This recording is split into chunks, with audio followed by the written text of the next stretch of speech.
ver.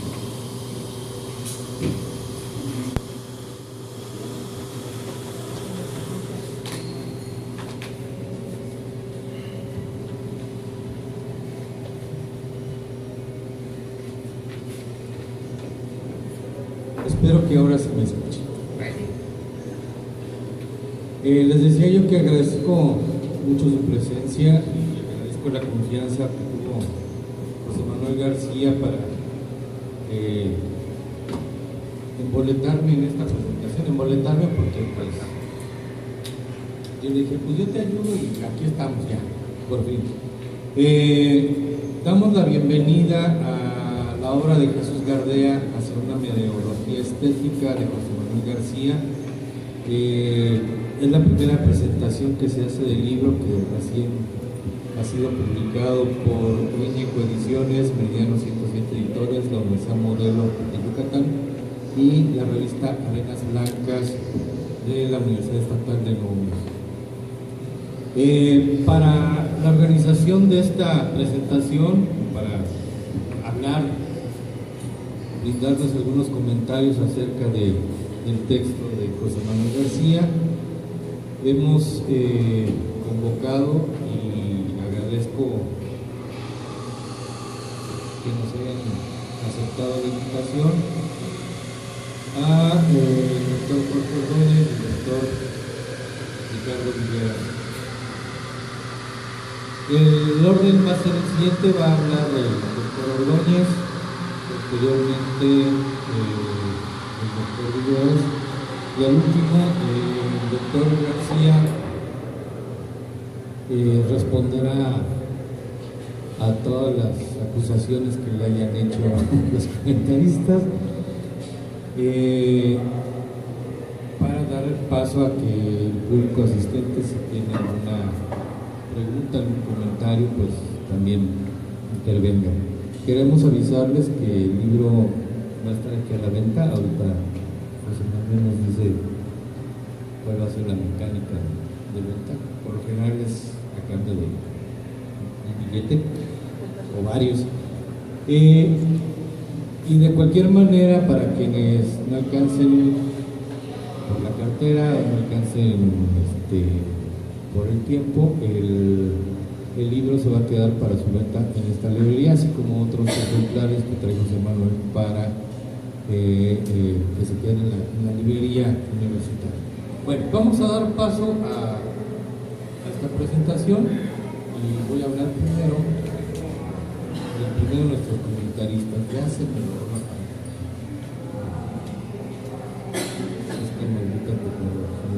Aquí está. Jorge Ordóñez Burgos, doctor en filosofía por la Universidad Nacional de Educación a Distancia y la Universidad Complutense de Madrid. Cuenta con estancias postdoctorales en el Colegio de Chihuahua 2, en la Facultad de Filosofía y Letras de la Universidad Autónoma de Madrid y en la Facultad de Filosofía de la Universidad de Potsdam en Alemania. Es profesor investigador del Departamento de Humanidades de la UACJ, autor de 7 libros y diversos artículos publicados en revistas nacionales y extranjeras, coordinador del Seminario Internacional de Historia y Filosofía de la UACJ, pertenece a la Asociación Mexicana de Estudios Clásicos y a la Academia Mexicana de Ciencias. Es miembro del Sistema Nacional de Investigadores Nivel 1. Sus líneas de investigación son filosofía antigua con acentuación en la tradición egipcia, la medicina griega y la magia, así como filosofía contemporánea del norte de México con acentuación en la historiografía de la filosofía y en el pensamiento de José Fuentes Mares. Y desde hace algún tiempo me había comentado su interés por la obra de Jesús Gardea, por eso dije, pues ya sé quién voy a invitar a la presentación, y aquí está con nosotros el doctor Jorge Ordóñez.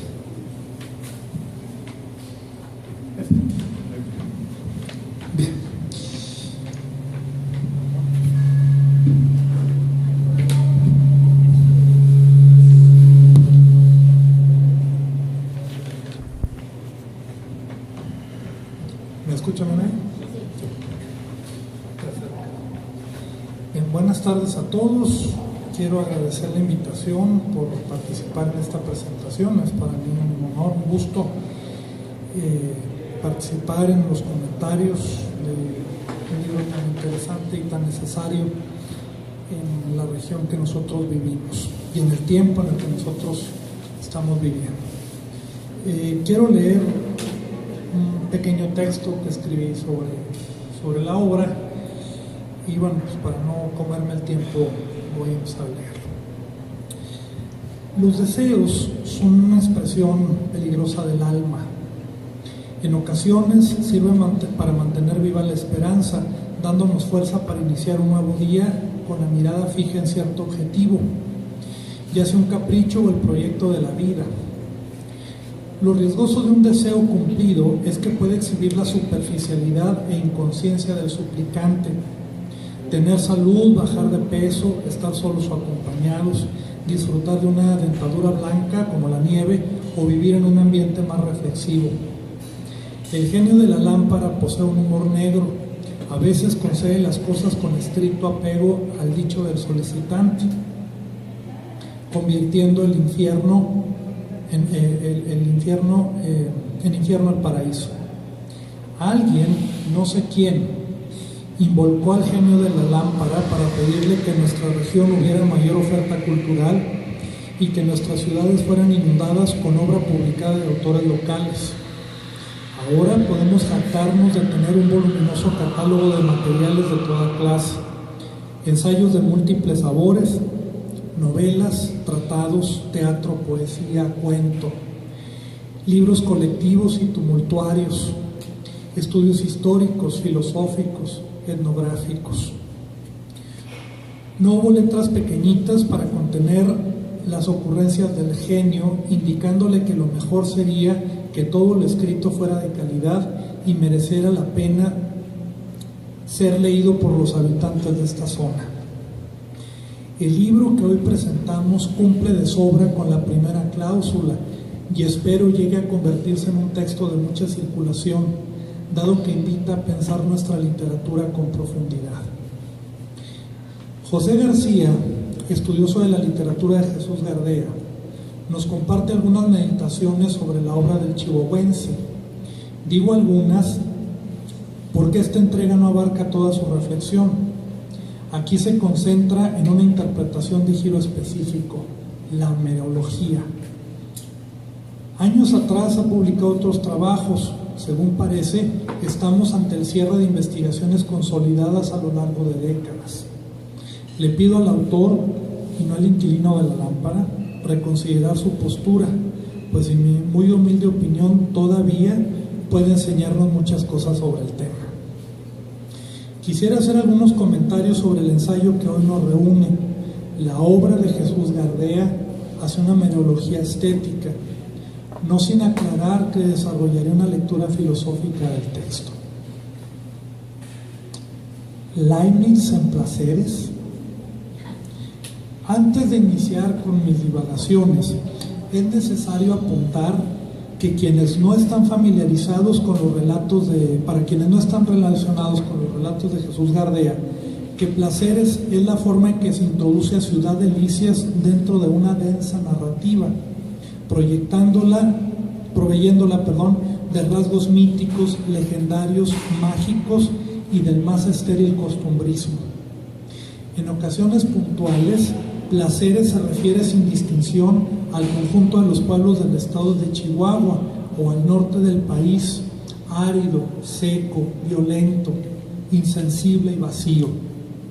Al jugar con las fronteras de un ambiente se invita al lector a pensar en la composición de ese pequeño gran mundo con lógica y axiología únicas, completando así sus insinuaciones lanzadas sin cesar por el autor. ¿De dónde surgen placeres? ¿Cómo se podría contar su origen sin ser presa de la esquizofrenia? ¿Hay un punto en el tiempo donde se puede encontrar su génesis? Placeres es las circunstancias donde se enmarcan decenas de historias escritas por Gardea. El teatro de la inercia y el absurdo, de la locura y el hastío, pero también es la realidad cruel y directa, imposible de disimular, presente en cada suspiro de sus prisioneros. Placeres fue tejida por una pluma aguda y obsesiva, cuidando cada detalle para plasmar las encrucijadas existenciales más sofocantes. El idílico terruño, aún en el ambiente literario, sería una utopía para Gardea. Cuando tuve en las manos el libro de José Manuel, empecé a revisar prolegómenos que integraban su metodología exegética. Descubrí entonces un vasto arsenal iterativo destinado a repensar cada componente de las piezas narrativas. Tramas, pasajes, escenas, momentos, frases, palabras y silencios son sometidos a riguroso examen. A simple vista, parecería que tenemos enfrente un bodrio analítico cuyo resultado es una absoluta confusión, pero nada está más alejado de la verdad. El doctor García nos obsequia una cuidadosa recomposición etiológica de cuentos y novelas donde cada detalle se engarza con la gran unidad, es decir, la obra toda de Jesús Gardea. Sobre este tema volveré en un momento. No me gusta tomar las ideas de un filósofo y usarlas de marco teórico para estudiar algún tópico. Considero que es una salida fácil para abstenerse de hacer filosofía, evadiendo explicar por qué se piensa de tal manera. Sin embargo, el libro y propuesta estética que hoy nos reúne me parecen ser el medio perfecto para echar mano de algunos conceptos de Wilhelm Gottfried Leibniz, un filósofo alemán del siglo XVIII de enorme originalidad y genio. Leibniz desarrolló un complejo método matemático para estudiar el cambio en todas sus modalidades. Partió del entendido que cualquier movimiento, por enorme o pequeño que sea, siempre operará a partir de pequeñas variaciones a las que constantemente podrá descomponérseles en partes más reducidas. El infinito no solo se encuentra en las profundidades inimaginables del océano o en la oscuridad del espacio distante, está presente también en lo más asequible y efímero, como el desplazamiento de una mota de polvo en una habitación o la gota de saliva que se desplaza por las comisuras de los labios del durmiente. Solo una matemática poderosa puede internarse en las honduras de las cosas y, con soltura, ir y volver del macro al microcosmos sin quedarse varada en ninguno de ambos. Leibniz, siendo coherente con sus investigaciones matemáticas, desarrolló la idea de monadología, una suerte de sello que está impreso en las regiones más diminutas de la realidad, un principio espiritual inseparable de la materia que articula, ordena y unifica cada componente de la creación. Gracias a su acción efectiva, el universo, la sociedad, el hombre o el alma no se diluyen en el caos de la diferencia. Dios ha plasmado la evidencia de su bondad en cada parcela de la creación. Leibniz estaba convencido que vivimos en el mejor de los mundos posibles. Todo nos remite a él. La unidad perfecta de los entes está dada gracias a diminutos esquemas perfectamente implantados por todas partes. Leibniz construye una estética de grandes vuelos, es decir, una teoría de la unidad cósmica regida por el equilibrio y la armonía. ¿Qué hace que lo diverso no altere el orden? Un proyecto divino trazado desde la profundidad insondable de las cosas. El libro que hoy presentamos lee a Gardea según un principio muy similar. ¿Qué busca el autor cuando revisa a detalle microambientes, performances y palabras aparentemente aisladas de los personajes gardeanos? Asimilar el complejo sentido de una narrativa cuya arquitectura obedece al engarzamiento microscópico de componentes susceptibles de ser identificados por el ojo del exégeta. Sin embargo, permanecerían inconexos si no se les lleva más allá del análisis mutilador. Considero que Gardea, a diferencia de Leibniz, estaba convencido que vivimos en un mundo de mala hechura.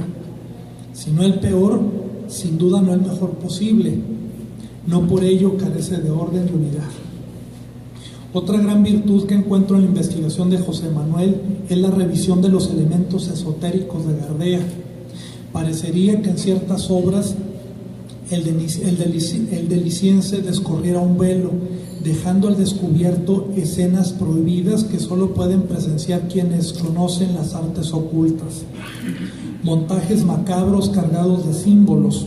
Quien los testifica se convierte en profanador de una realidad que no es sagrada, pero sí superior a la del ser humano.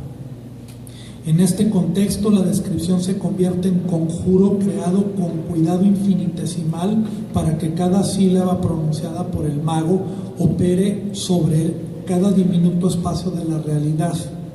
Así es como lo perecedero se convierte en sobrenatural, hacia el reconocimiento de la estética. Puede dársele muchos calificativos al estudio de José Manuel García. Yo solo me concretaré en decir que su ensayo constituye una verdadera aportación filosófica. Le debemos una seria y rigurosa meditación sobre la narrativa chihuahuense, esfuerzo poco frecuente en nuestro entorno. A lo largo de las páginas del libro se supera la teorización sin más para lanzar una propuesta propia, consistente en reordenar relatos para ofrecernos así una bien lograda estética. Muchas gracias. Bueno, pues gracias por estar aquí acompañándonos esta tarde. Yo les voy a leer un pequeño texto que tiene dos tiempos. El primero es una estimación personal acerca de la obra de Jesús Gardea, de su figura, y el segundo, pues sobre el libro que nos ocupa, que empiezo a decir que recomiendo. A 17 años de su fallecimiento, la obra de Jesús Gardea se agiganta con el paso del tiempo. No tuve oportunidad de conocerle personalmente, ni, que yo sepa, coincidir jamás con él. Yo solo conocía a Gardea de haber leído en el diario Juárez cierto rifirrafe que sostuvo con autoridades de instituciones de cultura. Me enteré de su muerte cuando estudiaba el doctorado en España por el suplemento literario del País, que en aquellos años tenía una última página muy interesante con noticias telegráficas de las literaturas del mundo. Era una nota muy sucinta, donde se evocaba que cada mañana Jesús Gardea leía durante 2 o 3 horas en la cama y que al levantarse escribía solo media cuartilla cada día. Y con eso, a 2 dedos sobre una máquina de escribir, cuya dureza de teclado él reivindicaba como estímulo de creación, fue forjando una obra prosística, mas no prosaica, de una calidad envidiable, desde un corpus de relatos no demasiado artificiosos ni complejos, reunidos en el volumen Reunión de Cuentos, hasta pequeñas novelas como El Biombo y los Frutos, que diría ser escrita para los iniciados de una sociedad secreta. En Ciudad Juárez se habla de Jesús Gardea como si fuera una leyenda, como si el oriundo de delicias y habitante de placeres hubiera pasado por la vida como un simple trámite que le permitiera dejar un legado magistral y profundo. Un autorretrato pintado que se desvanece con el tiempo, que al volverse invisible reconfigura el sentido pictórico de un mural de extraños colores. Aunque siempre hay que huir de las generalizaciones, no resulta descabellado afirmar que Jesús Gardea sigue siendo hoy, y así será durante mucho tiempo, la verdadera vara de medir la narrativa en el estado de Chihuahua. Todos estamos por debajo de él. Hoy más que nunca, una vez desaparecidos, acallados o reconvertidos, aquellos que en vida lo criticaron, su figura adquiere algo de museístico y de inmancillable. Jesús Gardea era el escritor contrario a la premura, sometido a la recreación y el embeleso, un autor más para la relectura que para el vano entretenimiento. En sus cuentos y novelas, Gardea depositó algo en el mundo que antes de él no existía, algo que debía crecer en la naturaleza de la lengua y que por ello mismo había que crear. Como el escultor hacía emerger cuerpos del bloque de mármol, la lectura de Jesús Gardea nos introduce en un territorio meditabundo y sólido como el mármol, en una creación hermosa y artificial de palabras que conforman un jardín tupido de aromas y colores intensos y variados. Sin embargo, si la obra de Jesús Gardea es el culmen de la palabra labrada en este estado, no consiste en imitar sus ademanes, sino su ejemplo, donde debemos seguir su magisterio. Más allá de sus recursos estilísticos, de los universos recurrentes y los círculos concéntricos de placeres, es en el compromiso con la literatura donde debemos aprender de Gardea más que de sus metáforas o bondades de estilo. Hablamos de un hombre íntegramente dedicado a la literatura, que la vivía y soñaba, pues debía mantener con ella el pacto de labrarla incluso durante el sueño. Sabido es que abandonó su consultorio dental en Ciudad Juárez para dedicarse solo a la literatura. En esa renuncia de las servidumbres humanas y en su paso como un obús por las escuelas de mandarines, fue volátil profesor de la UACH y de la UASJ. Hallamos al Gardea más admirable, más allá del estilismo y más próximo a nosotros, en la toma continua de decisiones de vida, la resolución interna de los conflictos éticos que posicionan al escritor frente a su vida cotidiana, envuelta en un mundo siempre contrario a nuestros sueños. ¿Quién sabe qué habría pensado de nosotros al vernos aquí, presentando este iluminador ensayo de José Manuel García sobre su obra? Él, que abominaba del mundo universitario y del vacuo retumbar de sus aposentos, de ese, cito, mundo atroz, estéril de los profesores de la universidad. Más para bien que para mal, el mundo atroz de la universidad se ha vuelto divulgador de la obra de Jesús Gardea. Ya son muchos los libros publicados por universidades, tesis doctorales, de maestría, de licenciatura, la asiduidad de ponencias leídas en congresos de literatura mexicana. La obra de Gardea exige un nivel de pericia que no todos tienen, y es aquí donde la exigencia con su obra se debe convertir en exigencia lectora de un receptor no pasivo. El libro que presentamos es un breve, pero yo considero que deleitoso ensayo académico sobre uno de los mayores conocedores de Gardea, el doctor José Manuel García, profesor de New Mexico State University, Las Cruces, cuya tesis de maestría ya había versado también sobre el escritor de Liscienses. El autor, José Manuel García, además, es uno de los históricos de la literatura de Ciudad Juárez, escritor de versos y de aforismos, maestro tallerista de varias generaciones de escritores. El subtítulo de esta obra no engaña acerca de su enfoque claramente académico, hacia una mereología estética. Es título que puede asustar un poco al inocente y al profano, pero trascendida la explicación de sus procedimientos de análisis, el libro se convierte en un provechoso ensayo para cualquier adicto a la literatura gardeana. La mereología, nos introduce el doctor García, es el estudio de las partes de un texto literario en relación entre ellas mismas y con el conjunto. José Manuel emprende este análisis siguiendo tres teorías, las cuales habían permanecido, según él, desconectadas entre sí, y su aportación consiste en haberlas interrelacionado. La primera es la de la economía literaria, donde Gardea fue artífice destacado y maestro. En esta parte, José Manuel García subraya el tema de la hipersensibilidad a climas y medio ambiente, su obsesión por la luz y la sombra, con el uso recurrente de sinécdoques y símiles en lo estilístico. En lo estructural, destaca el tema de la incompletud en la trama, donde sigue a Hemingway su famosa teoría del iceberg, que en Gardea sintetizan acciones mínimas con descripciones sobrecargadas. García retoma la brillante idea de que Jesús Gardea no era un contador de historias, pues su obra progresó hacia la antinovela y se volvió un candente y sonoro poema en prosa. De ahí precisamente que Gardea prefiriera el cuento y la novela corta. La segunda teoría es la de los procesos liminales o relación entre elementos disyuntivos, bien estilísticos o de contenido. Los microrrelatos integrados e intercalados, la estética liminal y el poema en prosa, como pudieron ser los ejemplos de los pequeños poemas en prosa de Baudelaire, Paraíso de Lezama o los cantos de Maldoror. García nos habla de 3 épocas en Gardea: la realista, la barroca y la poética barroca, o como él la llamaría hoy, neobarroca. La última teoría literaria es una de las funciones performativas o microescenificaciones intercaladas. En los micromarcos performativos, el autor pone a los personajes a representar una representación, que puede ser de varios tipos y donde se rompe la suspensión de incredulidad. Gardea tuvo la desgracia de morir antes del tiempo. Nos resta disfrutar la obra de un clásico prematuro, alguien que nos dejó demasiado pronto.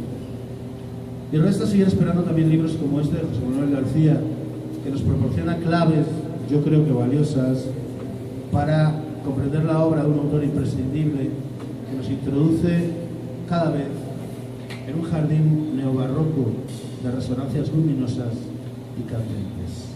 Muchas gracias. Doctor en Literatura Hispanoamericana por la Universidad de Kansas, profesor de Literatura Hispanoamericana en New Mexico State University por más de 20 años, así que con esos 20 años pues ha sido director de innumerables tesis. Su listado de cursos dados allá y en otras partes es larguísima, obviamente no lo vamos a poner aquí. Reconocido por varios premios por su labor docente de investigación, y entre sus libros, además del que ahora presentamos, uno sobre literatura juarense, poesía, libro de las Islas Perdidas, piezas para el poemario, ensayo, Ciudad Juárez, versiones de una toma, 1911, sus ensayos sobre la obra literaria de Ulises Irigoyen y José López Bermúdez, sobre don Rómulo Escobar, más poesía, guardamemorias, Paso del Norte, Ciudad Juárez, textos de su historia y su cultura, en fin. Además, en internet tiene libros como el libro del humor subversivo, el libro de los sarcasmos, el libro de placeres y nostalgias, capítulos del libro, por donde lo busquen lo van a encontrar. Editor, además, tiene una labor editorial muy importante desde su posición en la Universidad Estatal de Nuevo México. Es editor de la revista Arenas Blancas, donde muchos de los aquí presentes hemos pasado por lo menos a leerla, y por ahí se han publicado algunas cosas también. Editor responsable del suplemento cultural semanal Armario, en la revista Semanario, que yo creo que marcó una época en esta ciudad. La cultura en la frontera, en la revista Frontera Norte-Sur, también de Nuevo México, y una labor muy importante que ya mencionó Ricardo Vigueras, que es su coordinación, su dirección en los talleres de literatura, tanto en Ciudad Juárez como en los cursos. Le damos la bienvenida y le agradecemos mucho la confianza a José Manuel García, y felicidades por la obra de Jesús Gardea, hacia una melodía estética. Adelante. Bueno, muchas gracias. Perdón, el eco, ¿me oyen bien? Okay. Bueno, primero, buenas noches. Voy a leer este texto. Después siguen las preguntas, me parece. Es un texto corto para que haya un diálogo, ¿no? Buenas noches a todos ustedes. Gracias al doctor Ricardo León García por haber hecho posible esta presentación. Yo puse en mi página Facebook, puse la portada. Inmediatamente me invitaron algunos profesores aquí de la universidad y acepté cobardemente al primero, en el sentido de que no dudé, vamos, ¿no? Entonces, muchas gracias, Ricardo, por la confianza. Para mí es un estímulo realmente que haya tenido eco primero la portada, aunque cuidado con los libros cuando se ven las portadas, y bueno, gracias por esto, ¿no? Aquí estamos, gracias Ricardo. Y también agradezco el haber invitado pues, a estar hablando frente a ustedes. Sin la iniciativa de Ricardo, que es un trabajal estar organizando una presentación. De nuevo, se lo agradezco. Gracias al doctor Ricardo Vigueras Fernández por su generosidad, sus palabras. Hemos estado en diversas reuniones, a veces en discusiones tensas, porque los académicos somos apasionados, algunos somos apasionados, nosotros somos apasionados, y eso nos brinda la posibilidad de estar discutiendo y polemizando, ¿no? Creo que los que estamos de este lado, la academia, hay dos tipos de académicos: los fríos, que no tienen ninguna posibilidad de discutir con nadie, y los intensos, los apasionados. Aquí me parece que estamos representando el equipo de los apasionados, ¿no? Ustedes pueden ver que a veces es muy sano, pero las familias apasionadas discuten a veces mucho y profundamente. También agradezco al doctor Jorge Alberto Ordóñez Burgos. Para mí es un descubrimiento, que hemos estado en comunicación por correo y hemos encontrado que tenemos puntos afines, ¿no? Y él, en sus búsquedas apasionadas también dentro de la filosofía, está trabajando entre ese eje, en medio entre la filosofía y la literatura, ¿no? Y eso, pues, se agradece totalmente, ¿no? Gracias por dar su tiempo a la lectura y también por sus apreciables palabras. Aprecio sus ideas, que sin duda afectarán la forma en que será presidido este libro en Ciudad Juárez. Aquí son una serie de pequeños fragmentos. 1.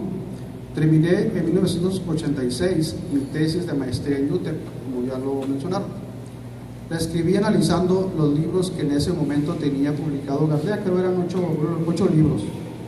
No había mucho, entonces dije, es una oportunidad, soy juarense, que él es juarense, me junto con él, hago el libro, lo entrevisto y sale la tesis, ¿no? Gardea era muy difícil para trabajar.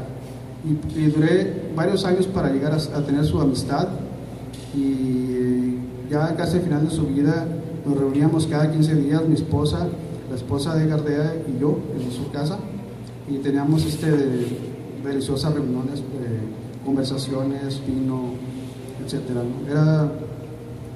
Para mí fue muy doloroso que Gardea muriera.